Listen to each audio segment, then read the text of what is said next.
You're listening to an Airwave Media Podcast. What's something you learned in history class that you feel like wasn't the whole truth? Better yet, what's something you didn't learn at all that was omitted completely? That's what I like to call redacted history. My name is Andre White, the host of the Redacted History Podcast, the place where history's forgotten events, heroes, and villains get their story told, one episode at a time.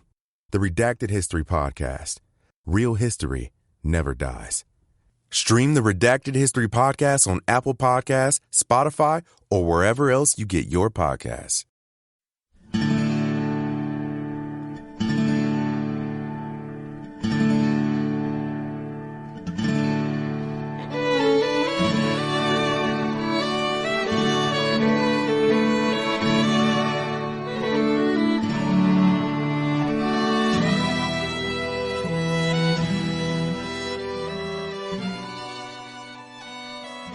Hey everyone, welcome to episode number 212 of our Civil War podcast. I'm Rich. And I'm Tracy. Hello y'all. Thanks for tuning into the podcast. As y'all recall, at the end of the last show, Don Carlos Buell had divided the Army of the Ohio into 4 columns. One column would make a feint toward the state capital of Frankfort, while the other 3 marched for Bardstown and beyond. Buell's plan was to bring the Confederates to battle and defeat them, or force them to fall back into Tennessee by threatening their line of communications. The Federals moved out from Louisville on October 1st, 1862. Meanwhile, Braxton Bragg had left Leonidas Polk in command at Bardstown, while Bragg rode to Lexington to finally meet up with Kirby Smith. Bragg officially took control of all Confederate forces in Kentucky, and then discussed his options with Smith. Bragg thought it would take Buell weeks to resupply and reorganize at Louisville, so Bragg decided that in the meantime, the rebels would consolidate their gains thus far and also install a pro-Confederate state government in Frankfort. A ceremony to do so was planned for October 4th. And that's pretty much where we left things last time, right? But it didn't take Buell weeks to get things sorted out in Louisville. The Federals actually set out again after spending less than a week in the city. Nevertheless, on October 1st, when Buell left Louisville, the situation in Kentucky was critical for the Union. The Confederate forces of Braxton Bragg and Kirby Smith controlled virtually the entire state east of the Louisville and Nashville Railroad, and were on the verge of grasping the levers of civil government in the Bluegrass State. All that's to say that Buell absolutely needed to wage a victorious campaign or Kentucky could be irretrievably lost to the Confederacy. So the stakes were high indeed as the Army of the Ohio moved out from Louisville.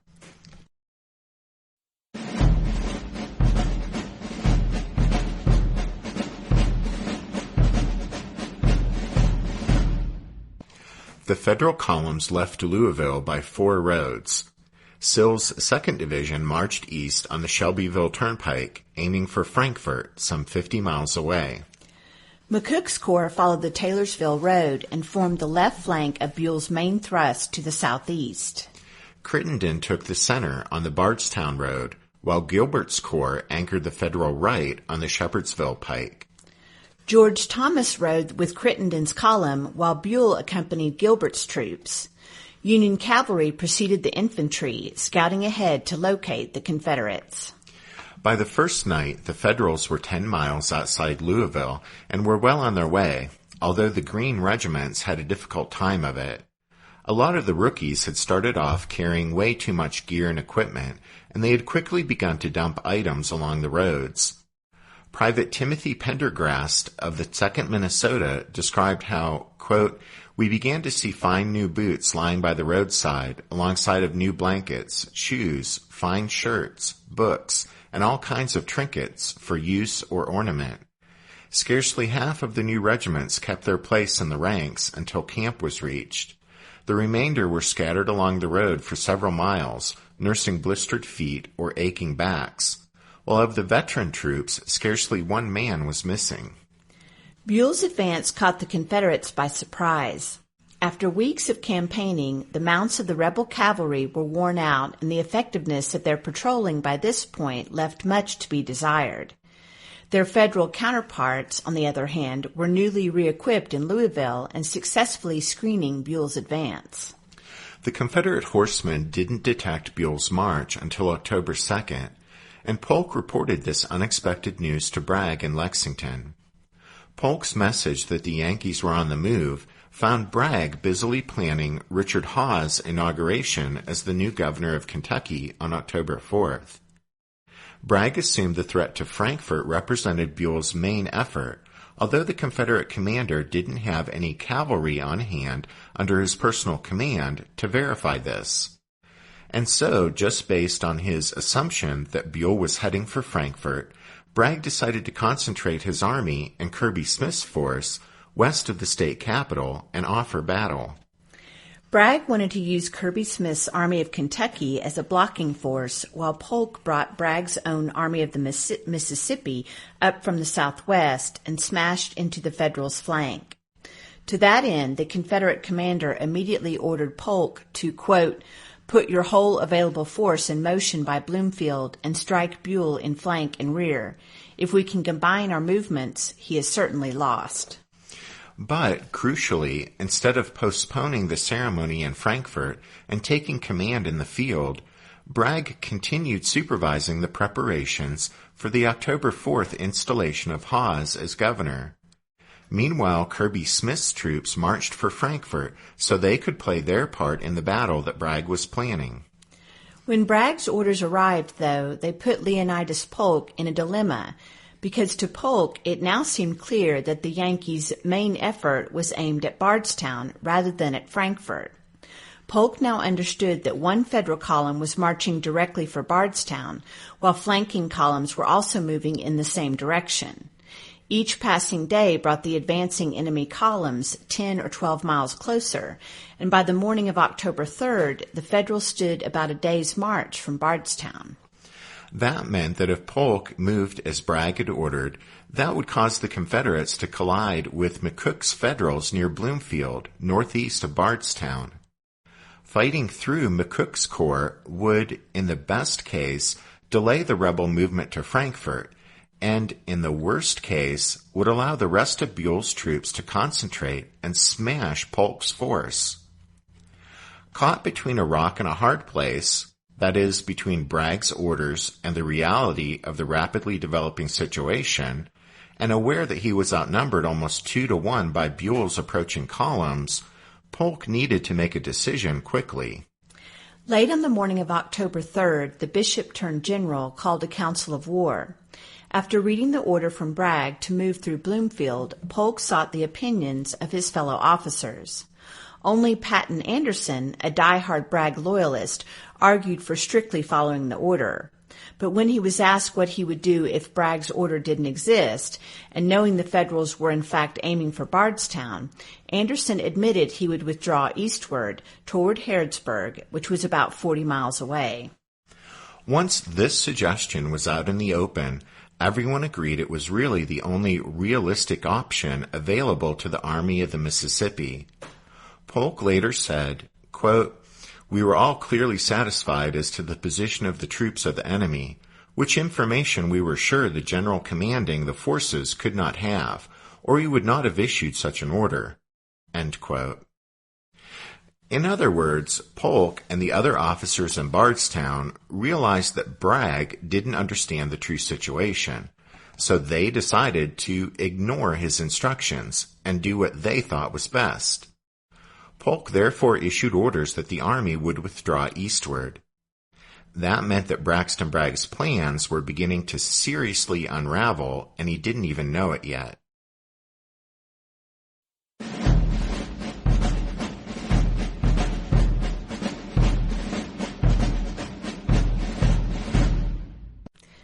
While the Confederates prepared to evacuate Bardstown, there was an incident involving McCook's nearby Federals, which vividly illustrated the tensions that existed in a border state like Kentucky.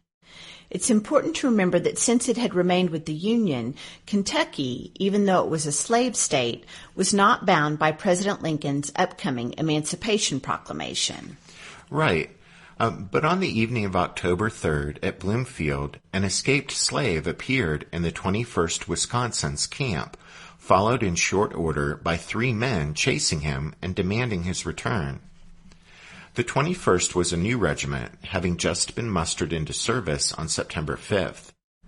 The regiment's colonel, Benjamin Sweet, said that he would give no assistance to the men. The slave chasers then appealed to division headquarters. The 21st Wisconsin was part of Colonel John C. Starkweather's brigade of Lovell Rousseau's 3rd Division. Rousseau was a slave-owning Kentuckian, and he ordered the fugitive turned over to his pursuers. This order should have ended the matter, but the aide delivering the message got into a heated dispute with some of the Wisconsin soldiers, and according to the 21st adjutant, the aide was forced to scamper, quote, out of camp with corn cobs flying in rather close proximity to his head, end quote. Rousseau, to put it mildly, blew a gasket when he heard about the incident. Mounting his horse, he ordered the rest of Starkweather's brigade formed in a hollow square, under arms, with the unarmed 21st Wisconsin in the center. A witness described what happened next. Quote, thus standing, he addressed the 21st, saying he would kill the man or men who attacked his orderly, and was determined to find out who it was. Colonel Sweet immediately called upon any man who had thrown at the orderly to step forward from the ranks. A half-dozen or more, without the least hesitation, stepped out. They were marched off to division headquarters, and the parade dismissed. Colonel Sweet and his officers appealed to Rousseau on the soldiers' behalf, and Rousseau, realizing he had overreacted in his anger, backed off and released the prisoners back to the regiment. In the meantime, the fugitive slave who had caused all this commotion escaped free and clear.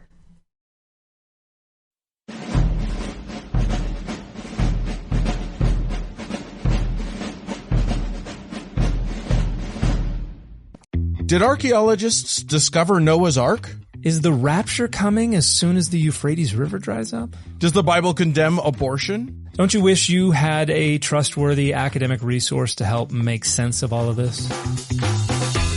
Well, I'm Dan Beecher, and he's award-winning Bible scholar and TikTok sensation Dr. Dan McClellan, and we want to invite you to the Data Over Dogma podcast, where our mission is to increase public access to the academic study of the Bible and religion, and also to combat the spread of misinformation about the same. But, you know, in a fun way. Every week we tackle fascinating topics. We go back to source materials in their original languages. And we interview top scholars in the field. So whether you're a devout believer, or you're just interested in a clear-eyed, deeply informed look at one of the most influential books of all time, we think you're going to love the Data Over Dogma podcast. Wherever you subscribe to awesome shows.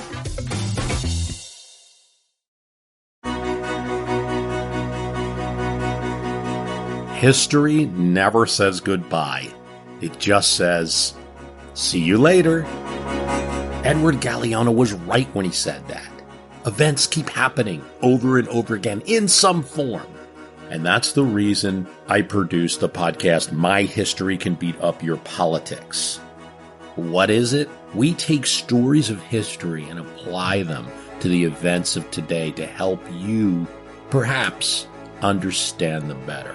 We are also part of Airwave Media Network. I've been doing the program since 2006.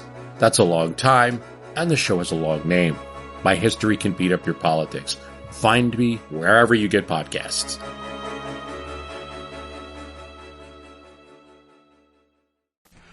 Early on the morning of October 4th, the Confederates of the Army of the Mississippi abandoned Bardstown. Polk's right wing and Hardee's left wing started out east on separate roads, but they were never more than 10 miles apart and were in good position to support each other and also protect the vital Confederate supply depot at Camp Breckinridge, formerly the Federals' Camp Dick Robinson. October 4th, 1862 was Inauguration Day in Frankfort, and Bragg rose early. After receiving word of Polk's decision and actions, Bragg instructed him to fall back to Harrodsburg. Despite the fluid military situation and appeals from Kirby Smith and Simon Bolivar Buckner to postpone the ceremony in Frankfort and focus on the advancing Yankees, Bragg nevertheless went ahead with Hawes' installation. Shortly before noon, Richard Hawes arrived at the state capitol building to be installed as governor of Confederate Kentucky. A booming salute by rebel cannon announced his arrival, and he then went upstairs to the House chamber. The room was too small to hold the crowd that attended the event, and the overflow spilled out into the rotunda.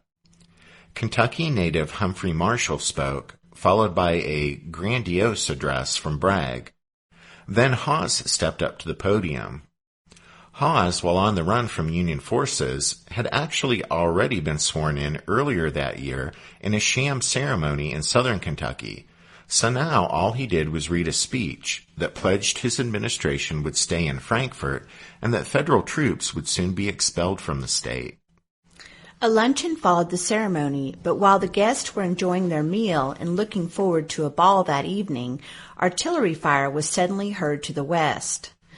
The sound meant that Sill's Federals had arrived in front of Frankfort. Bragg immediately ordered everyone to, quote, skedaddle, as Kirby Smith put it, and the Confederates quickly abandoned the place. That night, Sill's troops reoccupied the Bluegrass State's capital, ending its month-long occupation by the rebels. In the meantime, Buell had spent October 4th regrouping at Bardstown and then set out the next day. Gilbert's 3rd Corps took the direct road eastward, while McCook's 1st Corps and Crittenden's 2nd Corps marched on parallel roads to the north and south, respectively.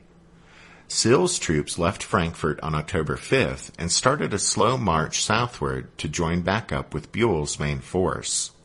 Just 100 hours into the Union counteroffensive, Bragg was scrambling to find an adequate response to the threat.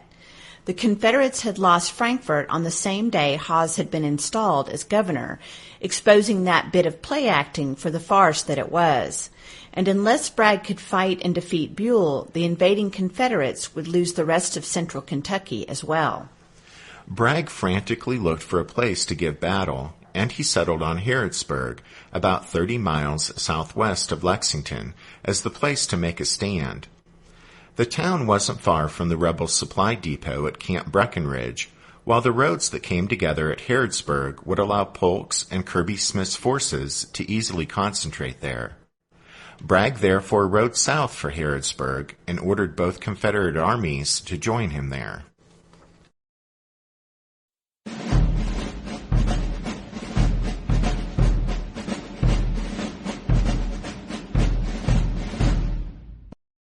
Sparks flew as cavalry of both sides clashed while Buell moved eastward from Bardstown in pursuit of Polk and Hardee. Hardee had been forced to shift southward and now was being pressed closely by Gilbert's Federals. Joseph Wheeler's rebel horsemen managed to keep the Yankees at bay, even giving the Union cavalry a bloody nose at Pottsville on October 7th.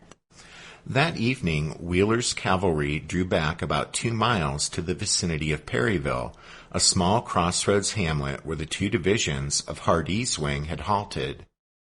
The Federals stopped about 3 miles west of town. With the Yankees hot on its heels, Hardee's left wing of the army needed some help if it was going to be able to continue its withdrawal eastward. When Bragg was informed of the situation, he sent a message to Leonidas Polk telling him to take Benjamin Cheatham's division of the right wing and go to Perryville. The next day, October 8th, after taking Cheatham's men and linking up with Hardee, Bragg expected Polk to, quote, give the enemy battle immediately, rout him, and then move to our support at Harrodsburg. So in Bragg's mind, the action at Perryville on October 8th was just designed to keep the pursuing Yankees at arm's length and give Hardee's wing some breathing space to continue withdrawing eastward. You see, Bragg still expected the climactic battle of the campaign was going to happen at Harrodsburg. Exactly. Well, meanwhile, on the Union side, Don Carlos Buell rested on the evening of October 7th, nursing a sore foot caused by his horse falling on him that afternoon. Despite his pain and discomfort, he realized that he had run a part of the withdrawing Confederate force to ground at Perryville. There seems to be some disagreement among some sources as to whether or not a meeting of officers in Gilbert's Third Corps occurred on the night of October 7th to petition for Buell's removal from command. Such a meeting on the eve of a battle would have been extraordinary, but there's evidence to suggest that while such a gathering did occur, and while it did petition Washington for Buell's removal from command, the meeting actually occurred not on the evening of October 7th, but weeks later, after the Battle of Perryville, when the Confederate and Union armies were no longer in contact. Well, at any rate, one group of senior federal officers did gather on the evening of October 7th. Phil Sheridan met with James Jackson, William Terrell, and Colonel George Webster. Sheridan commanded the 11th Division and 3rd Corps, while the other three were in the 10th Division and 1st Corps. There was a nasty feud between Sheridan and Terrell going all the way back to their West Point days, but on the night of October 7th, the two men buried the hatchet and made peace. In the ensuing discussion, the conversation somehow turned to the minuscule chances that all four would be killed during the fighting that was sure to break out when the sun rose. Little did they know, though, that three of them would in fact fall in battle the next day.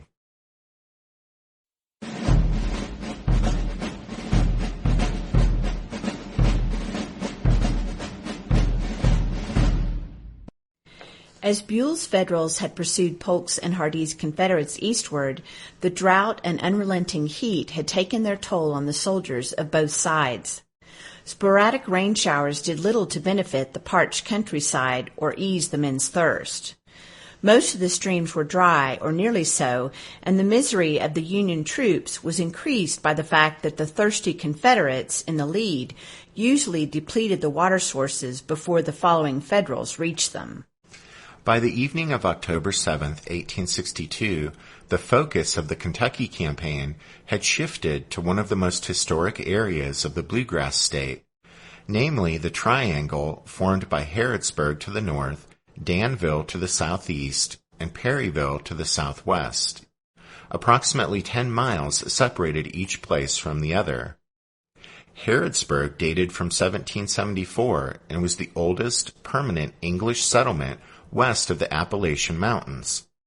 And just as an aside, but I'm actually pretty familiar with Harrodsburg since I did my student teaching at the high school there back in my senior year of college. Danville had been founded in the 1780s and was the state's first capital. It was there that the first constitution of the new Commonwealth of Kentucky had been written. Not far from the town was the residence and grave of the state's first governor, Isaac Shelby. It could be said that Kentucky started in this region, so it seemed appropriate that its fate during the Civil War would be decided here in 1862. Perryville had about 400 residents in 1862, and that January had marked its 45th anniversary as a chartered city in Kentucky. The area was settled in the 1770s by Pennsylvanians, led by James Harbison, and the locality was first known as Harbison's Station. The first settlers had been drawn to the location because of the Chaplin River and a natural spring located in a cave near the river's west bank. Indian raids had held back the settlement's growth somewhat, but by the early 19th century it had grown into a healthy town. In January 1817, the settlement was chartered as a city and named Perryville, in honor of Commodore Oliver Hazard Perry, the hero of the Battle of Lake Erie during the War of 1812. 4 major roads provided Perryville with excellent links to Harrodsburg to the northeast, Danville to the east, Lebanon to the southwest, and Springfield to the west, while smaller roads connected it to the tiny hamlets of Mitchellsburg to the south and Mackville to the northwest. In 1862, Perryville's active commercial district was centered along the Chaplin River's west bank, and the section of town was known as Merchants Row. The surrounding area featured many farms of varying sizes, with the largest being Henry Bottom's place. Squire Bottom's 600 acres were located on the Mackville Road. Perryville had so far escaped the war. Aside from wagons shuttling between Bardstown and Camp Dick Robinson, there had been very little military activity in the area before the Confederates and Federals arrived in October. As Perryville's residents realized their town was about to become a battlefield, many of them hurriedly packed up and fled on the night of October 7th and the early morning of the 8th. A few locals decided to ride out the coming storm in their cellars, but most people left town while the getting was good. As the light faded on the evening of October 7th, Hardee deployed his 2 left-wing divisions in and around the town, with Simon Bolivar Buckner's division to the west and Patton Anderson's division to the northwest. Cheatham's division of Polk's right wing camped a few miles north along the Harrodsburg Pike. Buckner's westernmost unit was a tough All-Arkansas Brigade led by Brigadier General St. John Little. Little's outfit was initially deployed on Bottom Hill, a mile west of Perryville, but he quickly realized that a height to his front, known as Peters Hill, actually commanded the surrounding area. By moving forward to occupy Peters Hill, Little would gain the added bonus of having access to Doctors Creek, which ran along the hill's western edge and was one of the few decent water sources in the area. An additional tactical bonus was that the Springfield Pike crossed Doctors Creek before climbing Peters Hill, and so any Federal advance would be channeled through that spot. Little kept most of his men on Bottom Hill, but sent the 7th Arkansas to occupy Peters Hill and watch for the Yankees. Leonidas Polk arrived during the night and assumed command of the 16,000 or so Confederate troops in and around Perryville. West of town in the Federal Third Corps' bivouac, Phil Sheridan's 11th Division on the Springfield Pike was positioned closest to the rebel lines. Sheridan was aware of Doctors Creek, which represented the best water supply he and his thirsty soldiers had encountered since leaving Bardstown. In fact, some of Sheridan's men had already snuck out beyond the picket line to get at the water in the creek. Sheridan fully expected there would be a battle come morning, and he wanted his men to start it with full canteens, so he requested and received permission to secure the creek and the hill beyond. Sheridan gave the job to his newest brigade and its equally green commander, Colonel Daniel McCook, and his 36th Brigade of 1 Ohio and 3 Illinois regiments. The colonel, who had raised the 52nd Ohio that summer, was one of the Fighting McCooks of Ohio. He was the younger brother of 1st Corps Commander Alexander McCook. Sheridan gave the assignment to secure Doctors Creek and the hill beyond to Daniel McCook because although all of the 36th Brigade's regiments were untested in combat, they had nevertheless already impressed Sheridan with their discipline and the quality of their leadership. Sheridan knew that maneuvering and fighting at night was a risky business, but a near full moon would aid visibility as McCook's men moved forward. At 3 a.m. on the morning of Wednesday, October 8th, the 52nd Ohio started eastward toward Peters Hill. 30 minutes later, the regiment, with the 86th Illinois following in support, had crossed Doctors Creek and started up the slope of Peters Hill. The 7th Arkansas was caught off guard by the Yankees' nighttime advance, and after a short but sharp exchange of fire, the Arkansans fell back to Bottom Hill. And so within an hour after starting off, Dan McCook's Federals had control of the water in Doctors Creek and had secured Peters Hill too. As the 52nd Ohio's commander later reported, quote, "To the 36th Brigade and to the 52nd Regiment thus attaches the honor of opening the great and decisive battle of Perryville."